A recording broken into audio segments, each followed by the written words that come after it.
जी हाँ दोस्तों, आप सब कैसे हैं? उम्मीद करता हूँ आप सब सही होंगे। एक बहुत बड़ी खबर आ रही है गुयाना से। गुयाना में इंडिया कैरिकॉम सेकेंड समिट हो रहा है, जहाँ पे कैरिबियन कंट्री के कई देश आए हुए हैं और अपनी अपनी साझा मूल्यों को आदान प्रदान कर रहे हैं, अपने विचारों को एक दूसरे से साझा कर रहे हैं। और गुयाना में क्या बोलते हैं, डॉक्टर इरफान अली और बर्मास के राष्ट्रपति से लेके कई देश आए हैं जो आस पड़ोस के हैं।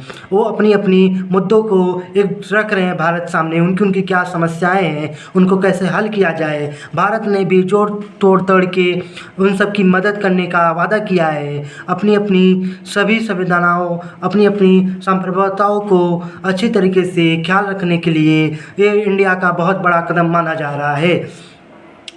इंडिया इन देशों को कई तरीके के सेक्टर में अपनी अपनी स्ट्रेंथ प्रोवाइड कर रहा है, अपनी अपनी सपोर्ट प्रोवाइड कर रहा है। इनको ट्रांसफ़र ऑफ टेक्नोलॉजी से लेके आईटी से लेके एग्रीकल्चर्स, एजुकेशंस, मैरीटाइम सिक्योरिटी से लेके hydrocarbons, biofuel, international solar alliance में एक दूसरे को जोड़ने को बोल रहा है।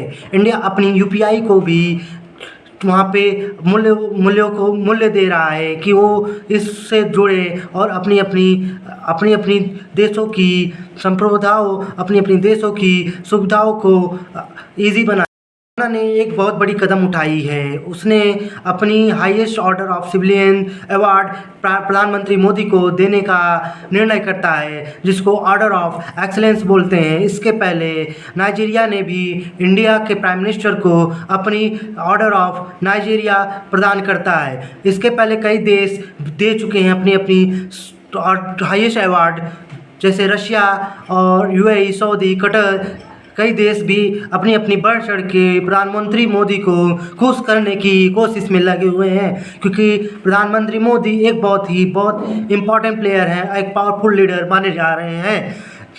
ये क्योंकि ग्लोबल साउथ का लीड करने की क्षमता रखता है इंडिया। और ये देश भी, गुयाना और कैरिबियन कंट्री भी बोल रहे हैं कि under the leadership of India we can develop our nations. जिस तरीके से इंडिया की इकोनॉमी सबसे तेज़ मानी जा रही है, इस तरीके से हम इसका फ़ायदा उठा सकते हैं इंडिया को की साझेदारी में। जय हिंद।